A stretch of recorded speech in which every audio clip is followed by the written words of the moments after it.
Over the last 30 years, there have been thousands of reported sightings of unidentified flying objects over the British Isles. You think I'm bloody daft, but this is a UFO. In the summer of 2008, reports of flying saucers and other crafts were capturing the headlines again.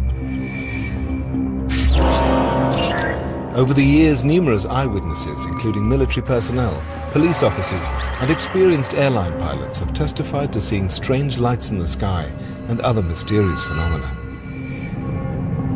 12 o'clock. Very bright yellow.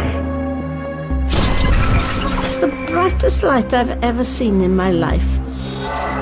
Many of these UFO sightings remain unexplained to this day. But what or who were they? Could they really be evidence of extraterrestrial life? It's a strange, small red light. Weird. It's coming this way. It is definitely coming this way. It was just something out of a science fiction film. It was totally unbelievable. Tonight we hear firsthand from those who witnessed them and examine the truth behind some of Britain's most celebrated UFO sightings.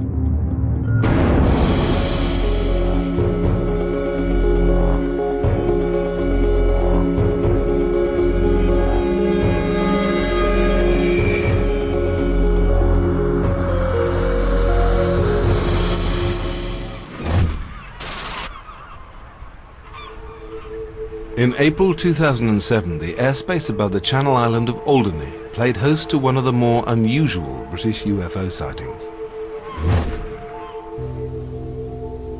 I thought initially it was an aeroplane, but clearly nothing like I'd ever seen before.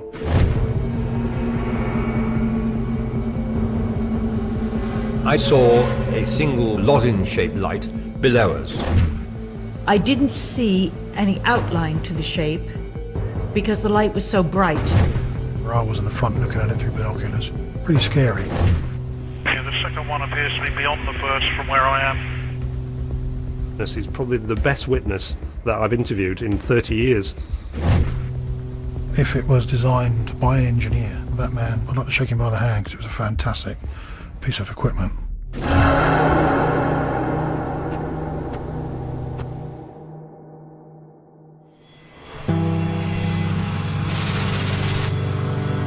On April the 23rd, 2007, Captain Ray Bowyer was making a routine passenger flight from the south coast to the Channel Islands.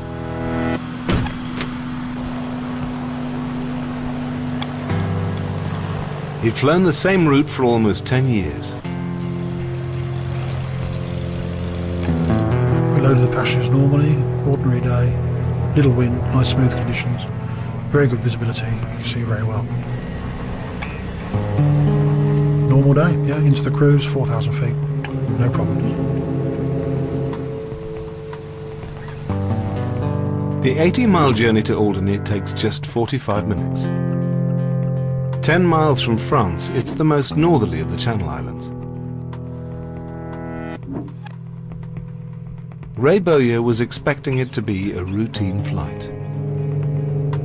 Just a little bit of paperwork, keeping a good lookout for other aircraft, and that's when I saw the first signs of the sighting on that day. It was about 10 miles south of the Isle of Wight. I saw basically what was a brilliant yellow lamp, brilliant yellow light ahead.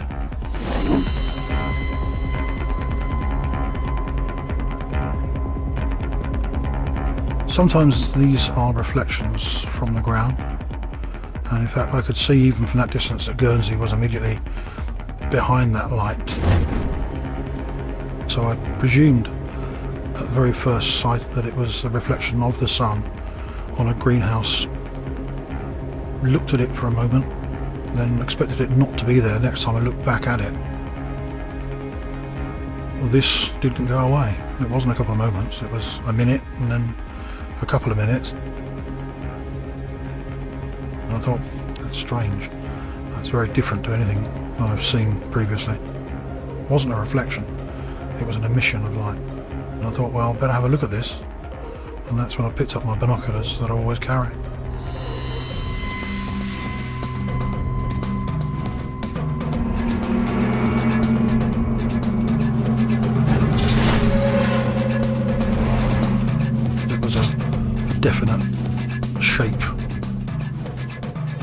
illuminated at each end, about 15:1 ratio. Brilliant yellow and a dark band about 2/3 away along from left to right. Don't forget I'm looking at it through between 7 and 10 times magnification to normal eyesight.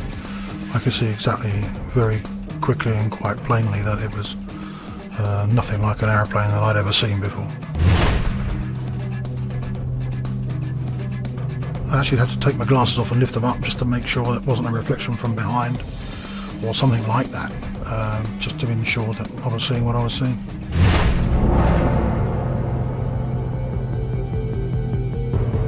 By now, the other passengers in the plane were aware that something unusual was going on. He sort of leant forward, looked over the nose of the aircraft, and when the pilot does that, you take notice. Kate and John Russell fly regularly between their home in Alderney and the mainland. I thought, okay, there's something unusual going on here. Kate then drew my attention to what was going on. Then he got out his binoculars and stared out through the windscreen at that. Never happened before. I didn't want them to get scared or frightened. You know, run a professional outfit. You don't want them to be worried about anything really. However, I didn't want to turn back. Ray Bowyer's immediate thought was to radio air traffic control in Jersey. Number 544, Jersey. Hello, 544, Zone, pass message. The controller guiding the plane into Alderney was Paul Kelly. On that flight, there's very little to communicate to Ray. It's not normal for someone to suddenly start up a conversation on the RT. This is the actual air traffic control recording of the flight. 12 o'clock for the next. Roger, I've got a very bright object, so it doesn't say how far, extremely bright. Do you have any traffic, can't really say how far, but by 12 o'clock level? He was reasonably calm, albeit I could detect he was a bit uncertain about something. No known traffic at all in your 12 o'clock. Whilst air traffic control were trying to locate the sighting, Ray Bowyer was more concerned with avoiding a potential collision. By now he'd been heading towards what he believed was a solid object for almost 4 minutes. My emotions at that time was simply, what is it? Is it coming towards me or us in the aeroplane? What's it up to?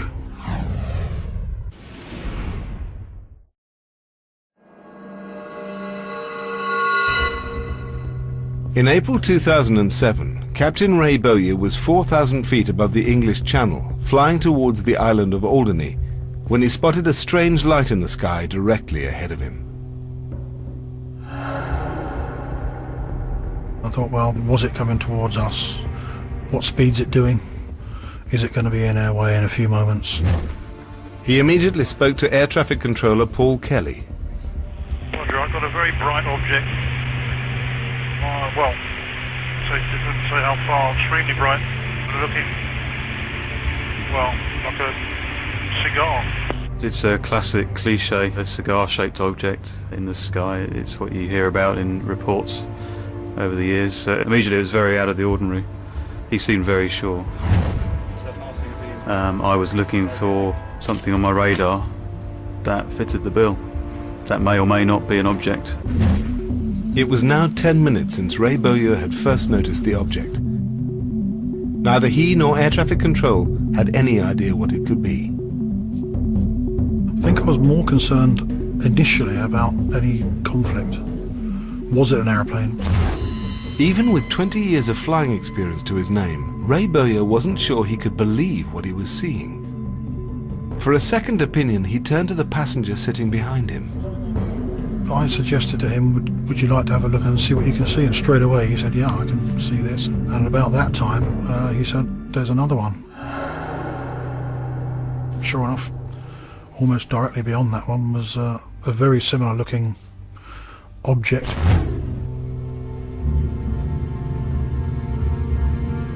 People further down the fuselage were looking out to see what we were looking at.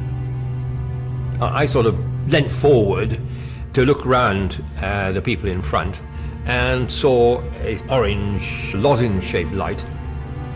It was at that point, when he had tipped the nose of the plane down, that I noticed two very, very bright lights. I didn't see any outline to the shape because the light was so bright.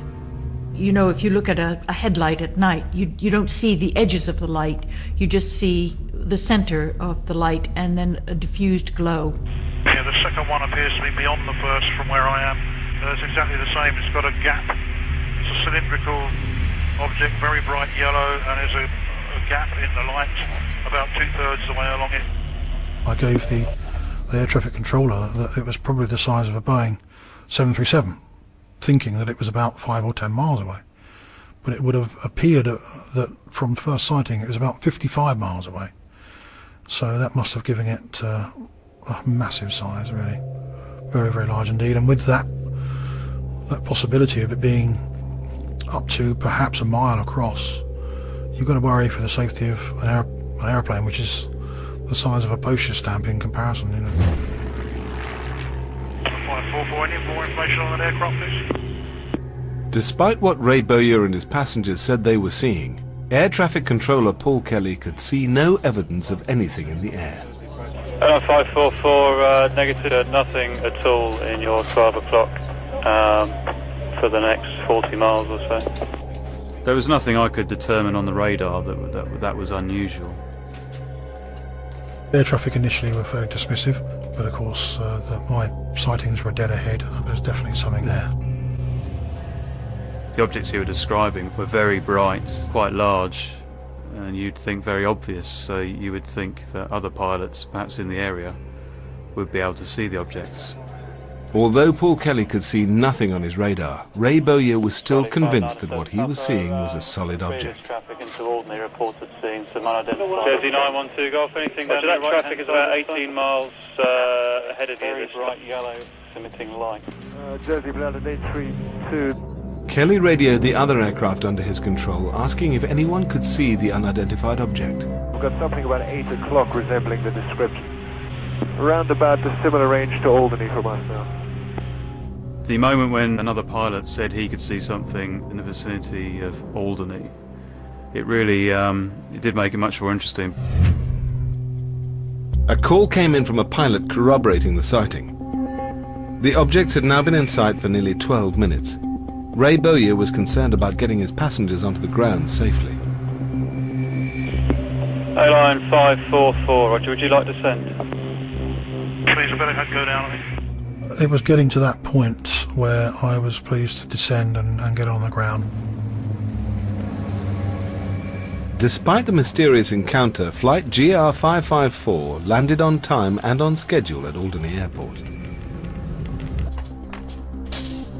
When we landed, Ray turned around and said that he had seen something extraordinary, something he hadn't seen in his 20 years or so of flying, and he was quite obviously disturbed by the experience. The girl there who works as a crewing, Lucia, she said, you look like you've seen a ghost, you look pale. I said, well, I'm not sure if it's a ghost or not, but it was certainly something odd.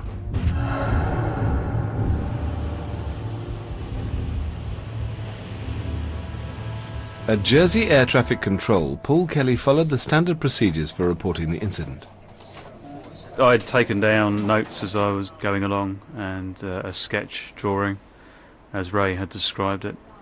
And I asked him to fax me his sheet from his flight. In the back of the Manual Air Traffic Services, there's a section tucked away on reporting unidentified flying objects. It's all quite strange. You phone up the phone number, which is the MOD, and you get an answer machine.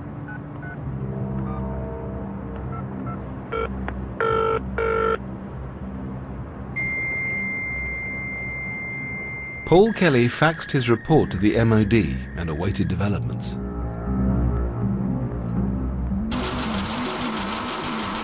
In the days following the incident, word spread quickly through the Channel Islands. Local Guernsey journalist Joel de Wolfson first heard the story from a contact in Alderney. He followed his lead and got in touch with Ray Bowyer.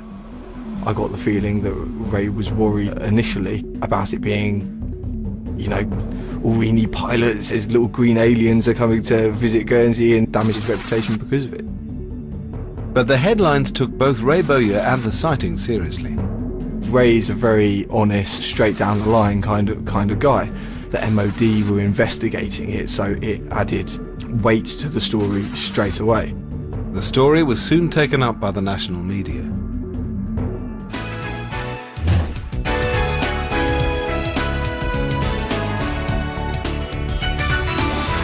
If you had to take an instinctive guess, would you say that it was something of this planet or something from outer space? I have been asked a question by the press, and my simple answer was I don't think it's from around here. Extraordinary. Well, this object looked like a CD disc on edge, if you like, but very sharp and extremely well defined. Well, thank you very much for coming in and describing it to us. That's Very fascinating. well. Thank you. Thank you. Well. The circumstances surrounding the case caught the attention of UFO investigator Dr. David Clarke. In the last 20 years, he's studied over 500 UFO cases from the British Isles. It stood out from the usual reports that are received on a weekly basis of people seeing lights in the sky.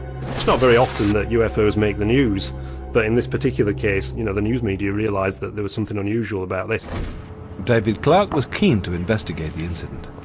There was hundreds of invites to say, can we investigate your case, and we'd like to have a look at this, can we? And I waited and waited until the right team came along, really, and I didn't really want a team of believers, because they are only trying to prove the point. I wanted a team of skeptics.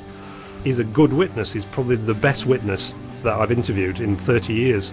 There's very little speculation. He's never added further details to his description. He's been very, very consistent in what he's described. Putting UFOs aside, David Clarke and his team considered a number of other possible explanations for the sighting.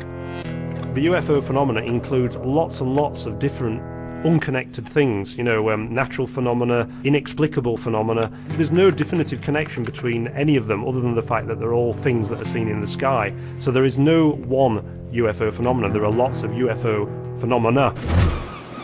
One of the more straightforward explanations for supposed UFO sightings is the weather and the effect of unusual atmospheric conditions. One of the leading experts in the field is Dr. Grant Allen of Manchester University. The atmosphere can play all sorts of tricks with light, especially light from the sun. Anybody that's ever come into land over an airport might have noticed below them rainbows, dances of light on the tops of the clouds, shadows. I think because they were described as sunlight yellow, that gives the game away that it's some sort of reflection of sunlight. Dr. Allen created a computer model of the prevailing weather conditions over the Channel Islands at the time of the incident. His model indicated an unusual meteorological anomaly, a temperature inversion, where bands of hot and cold air switch places to create an effect which causes the sun to appear as a narrow band of light. Even for Captain Bowyer, who might have had years of experience and many flight hours, the range of atmospheric conditions could be such that he just wouldn't have recognised this optical phenomena in this case. I'm sure some of the sightings are likely meteorological phenomena, but I was actually seeing something which was tangible and physical, and not a reflected light, not some sort of atmospheric effect. If what Ray Bowyer saw over the English Channel wasn't a natural phenomenon, then what was it? 544, any more information on an aircraft, please? 544, negative. It's just the primary contact that we sometimes get. Pilot Troy Queripel knows the skies over the Channel Islands well. With 15 years' experience of flying in the region, he has his own theory as to the cause of the mysterious lights.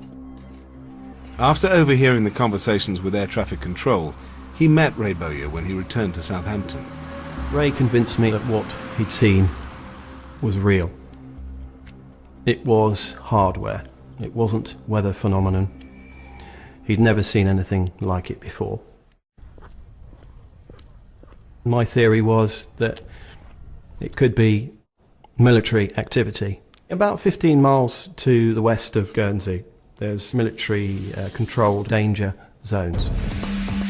These zones are restricted airspace and can only be entered with the express permission of the Ministry of Defence. Nick Pope worked on the MOD's UFO desk for 3 years. The UK air defence region, which goes out in some cases for hundreds of miles into the seas surrounding Britain, contains a number of areas where military exercises take place.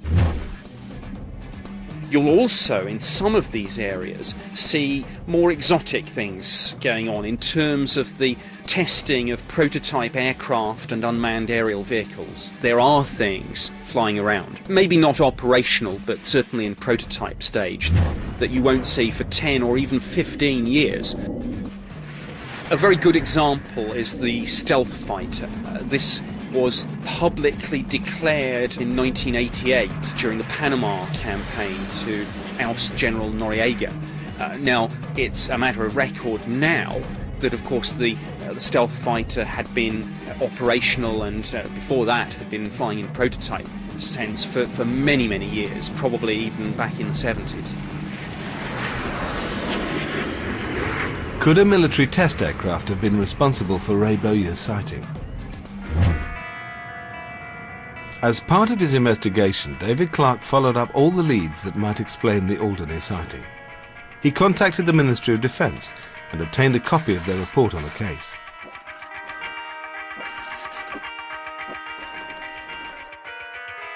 In this particular case, we were able to eliminate military activity pretty early on. The Ministry of Defence said on the record that there were no military exercises taking place. For Ray Bowyer, it confirmed his own theory as to what he'd seen. I believe it wasn't nothing like any aeroplane. I've seen some strange sort of development type aircraft over the years. The Flying Wing, the Vulcan type aeroplane, various German experimental aircraft, but nothing like this, nothing that emitted a brilliant yellow light, and it wasn't a reflection, it was an emission of light.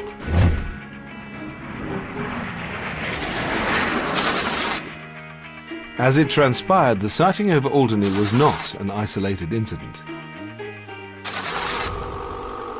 Builder Paul Godian claimed to have witnessed a similar phenomenon on the island 7 weeks earlier. I thought, wow, this is, within a fairly short space of time, somebody else has actually seen something up there.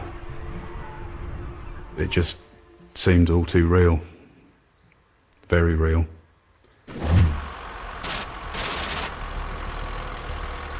Paul Godian was alone on the northern tip of the island just before dawn. I like the walk in the morning. It's a nice part of the island, and I do that every day.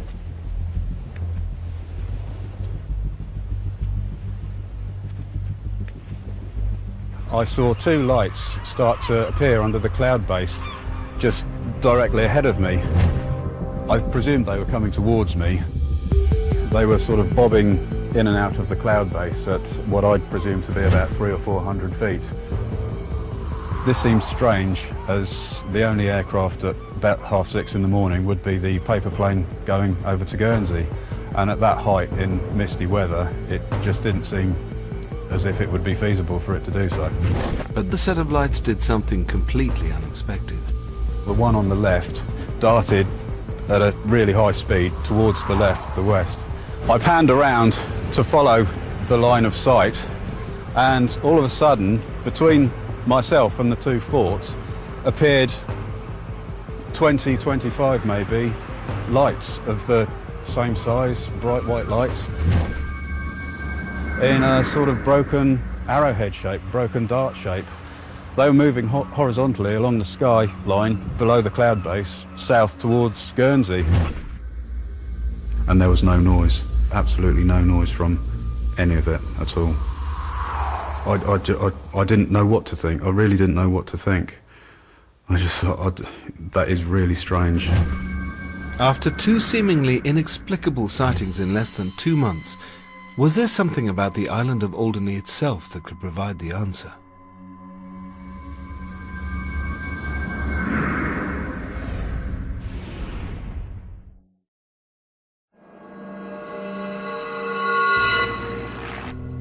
On April the 23rd, 2007, two bright lights were reported in the sky above the Channel Island of Alderney.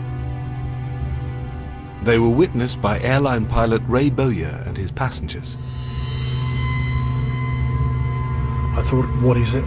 Is it coming towards me or us in the aeroplane? What's it up to? Just 7 weeks earlier, Paul Godian also claimed to have seen strange lights floating above the island. It just seemed all too real. Very real. If these sightings did have a rational explanation, one theory was that they were Earth lights. A natural phenomena caused by movement of the Earth's tectonic plates, Earth lights are often seen in the sky before an earthquake. Geologist Professor Peter Salmond has studied them in detail. Earth lights can have many forms, and certainly seeing a pair of lights looking like a low-flying aircraft could easily have been Earth lights. They hover close to the ground and bathe the air in this sort of mysterious sort of glow. The island of Alderney does lie on a geological fault line known as the Alderney-Ushant Fault. Could this have been the cause of the mysterious lights in the sky? 4 days after Ray Bowyer's sighting, seemingly compelling evidence for this theory presented itself.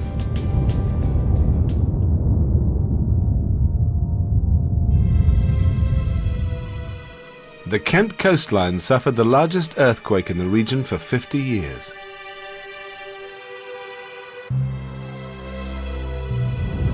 During the build-up to the earthquake, the tremors would have been large enough to reach the Alderney fault lines, with a force sufficient to create the lights in the sky.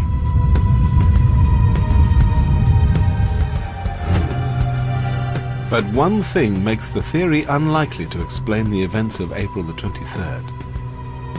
We wouldn't expect to see Earth lights with a large body of water present. Our understanding is you need to have a discharge from the Earth through an earthquake fault into the atmosphere.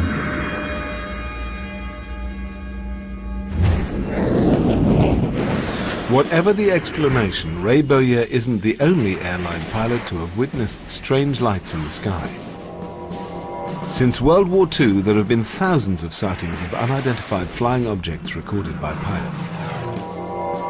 Some of the crew and passengers of a BOAC Stratocruiser reported seeing mysterious objects in the sky over the Atlantic.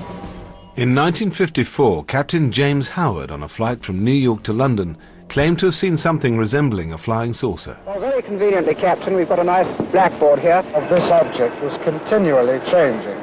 Sometimes one end would appear to disappear. Sometimes this was very much larger. Sometimes it was almost a V-shaped affair like this. And I think there's no question that it was no illusion and that it was being intelligently handled. UFO historian Tim Good has compiled hundreds of declassified eyewitness accounts from pilots.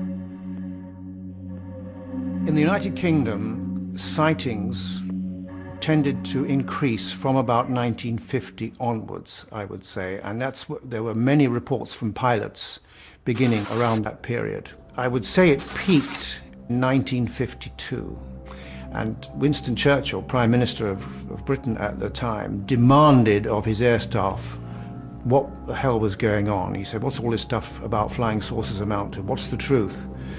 And in a few weeks they came back to him and said, Prime Minister, don't worry, it's all been dealt with. We've been in touch with our American counterparts in intelligence, and all the unexplained sightings have been explained, and there's nothing to it at all. The response of Churchill's air staff was designed to end investigations into UFOs. But despite official denial that such objects existed, sightings by pilots continued. In October 1954, Flight Lieutenant James Salandin was flying a Gloucester Meteor out of RAF North Weald in Essex.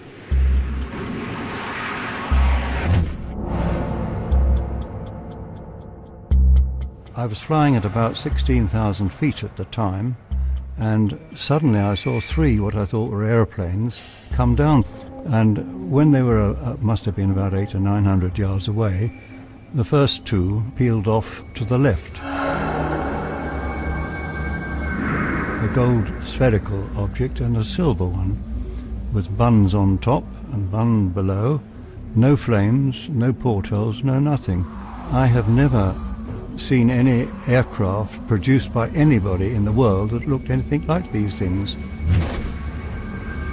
Whatever Salandin saw, the objects then moved closer. And then the third one was coming straight towards me. I suppose he'd probably be about 300 to 400 yards away, so it's quite a clear picture. Couldn't have been anything else. And when he got to that distance, he went off to the same to follow his two buddies. I tried to follow after the third one, but it was impossible. The thing was so quick. The closing speed between us was about 900 to 1,000 miles an hour. I shall remember it to my dying day. What they were, I don't know. Where they came from, I don't know. But I definitely saw them. I was an experienced pilot at the time. Experienced pilots have been seeing objects in the sky for over 50 years. But could the explanation for their sightings be more psychological than physical? Professor Richard Wiseman has studied the phenomenon. If you are up there in the sky and you're travelling very, very fast and you see something in the distance, well, you have to make a snap decision about it. You've got to size its size, the direction it's travelling, exactly what it is, and so on. And that has to be done in the blink of an eye.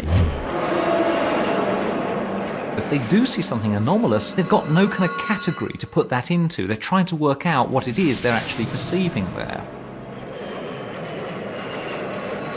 I think they're sincere in their testimony. I think they're trying to tell us best they can what they think they saw. The question is one of accuracy, not of honesty. But what of Ray Bowyer's experience above Alderney in April 2007? The lights he saw in front of his plane for a period of some 12 minutes were also witnessed by several of his passengers. He probably saw it for something like a quarter of an hour. We probably saw it for a matter of minutes. The size of it, almost impossible to say. It wasn't a clearly defined edge to it. So you have no real idea as to where the center core is and how much you're actually seeing. When UFO investigator David Clark examined air traffic control recordings of the flight, he found a reference to an object which could be seen clearly on the radar. Yeah, there is something possibly your left at 10 o'clock at a range of 3 miles this time. I've got a definite contact by 12 o'clock. Could this object have been what was seen from the cockpit of the plane? You can hear the inflections in Ray's voice when he's speaking to the controller that he's seeing something really, really unusual. You know, there's no hoax here. I think they're possibly over, maybe to the west of Alderney. Roger. I do have a primary contact, just one blob, if you like, 8 miles or so to the west of Alderney. We were initially intrigued about this suggestion that something had been seen on radar, because in the initial conversation between Paul Kelly, the air traffic controller, and Ray, he does mention at one point that he could see something on radar, but he thought it was an anaprop. Anaprop is something normally ignored by air traffic controllers. It's caused by radar signals bouncing off solid objects such as flocks of birds or even large waves. David Clark was convinced that there might be something in the fleeting anaprop image, if only it could be seen clearly. The radar information he had to examine was filled with the traces of the 600 flights a day that travel in and out of the Channel Islands. If you look at the raw radar data, what you see is a screen that's absolutely filled with moving dots and colours and shapes. And, you know, you really have to know what you're looking at in order to be able to determine whether there is something on there of significance. Jersey Air Traffic Control Engineering Department began the job of examining the radar recordings to see if they could find any clues to what lay underneath. For once, it seemed here was the opportunity that we may be able to get something definitively solid in terms of a radar trace of something that had been reported visually. And that really, science would have to sit up and take notice if we had some kind of evidence of that kind. David Clark now had concrete radar evidence with which to analyze whether the Alderney incident was really as mysterious as it appeared. But not all sightings of UFOs are as well documented. Some cases are still shrouded in official secrecy.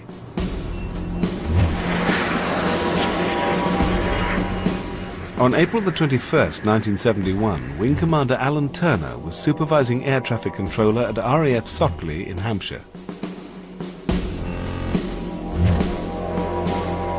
He's never spoken publicly about his experience before. I was sitting at desk, just twiddling the thumbs. All of a sudden the coordinator said, "What is that?" To the east of Salisbury Plain were, at that point, 2 radar returns, they're called blips. They were travelling in a southeasterly direction, and a third appeared, a fourth appeared, a fifth, a sixth appeared, all from the same spot. Very, very unusual indeed. What is this? It doesn't obey any of the known rules. Turner examined the blips on his screen and concluded that the only thing that could have been moving at that speed was the most advanced fighter of the day, the Lightning. But the sheer number of aircraft indicated was simply unbelievable. It was so unusual, people just looked at it and said, "What is going on?" We're talking 30, 35 aircraft. No air defence commander in his right mind would get the entire Lightning force in one location. He'd have absolutely nothing left with which to defend the United Kingdom air defence region. You could cut the air with a knife. It became electric rapidly. People were more than surprised. Alan Turner decided to dispatch an RAF bomber to investigate. I kept asking the pilot, "Are you visual?" And then he said, the voice sounded quite jittery, "I don't know what that was." It was a quarter of a mile away, climbing like the clappers, and we saw it on radar.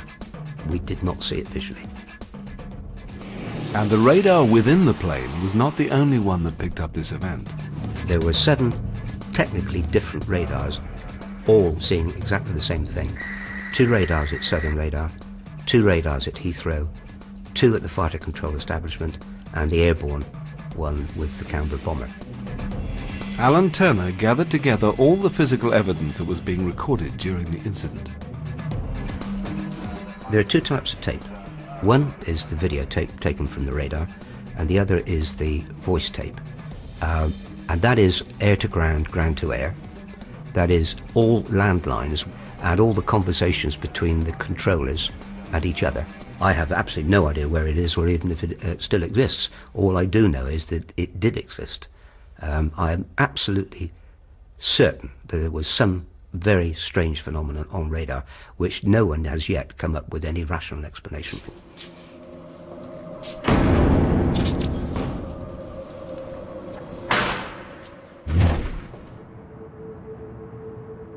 Over 30 years later, the evidence of Alan Turner's encounter has still to be released into the public domain. I think the policy behind this was they were baffled. They didn't know what these UFOs were, and they didn't want that fact emerging in public that they couldn't explain what was going on. Whilst evidence of military UFO encounters is rarely available for public scrutiny, Ray Bowyer's sighting over Alderney was different. Engineers at Jersey Air Traffic Control had access to their original radar records. They isolated the 12-minute period in which Ray Bowyer claimed to have seen objects in the sky in front of him, then stripped away the tracks produced by identifiable aircraft.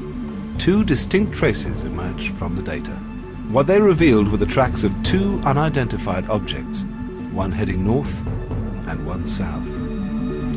It looks to me like very likely that the positions of the objects that I saw were in the right place for the radar returns that I've received. Were these traces really proof that 2 UFOs had been witnessed flying in the skies over Alderney?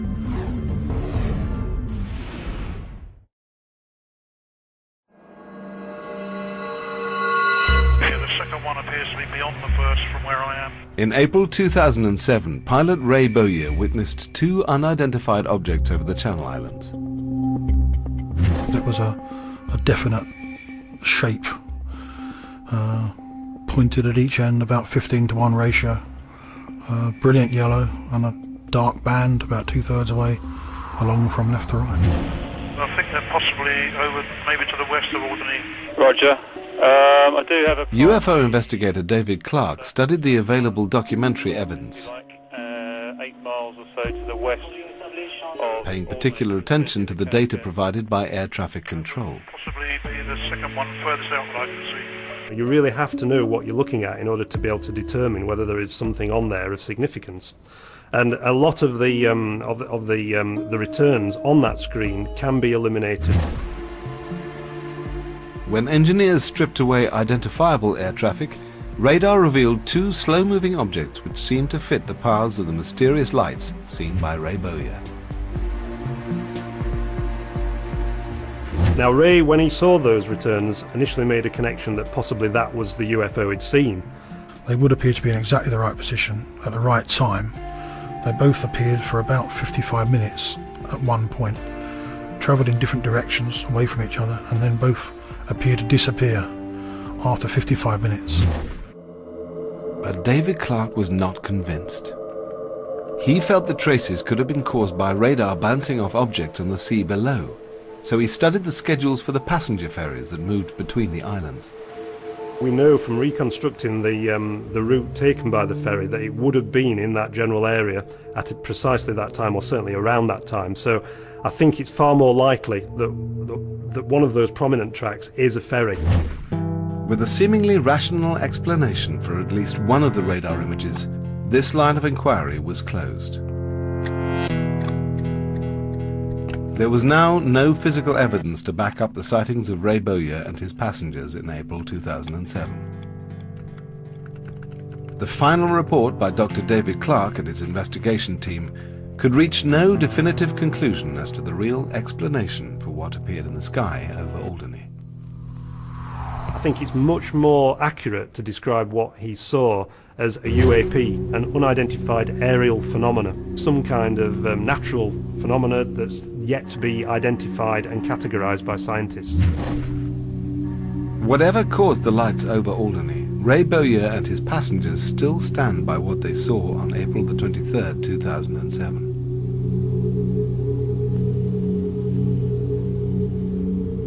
I was a bit disappointed that they hadn't found a solution, because it now hangs in the air with all the other hundreds of cases. It isn't until later on you realise that somebody like Ray is regarding it as something quite out of the ordinary that you begin to wish that you paid more attention.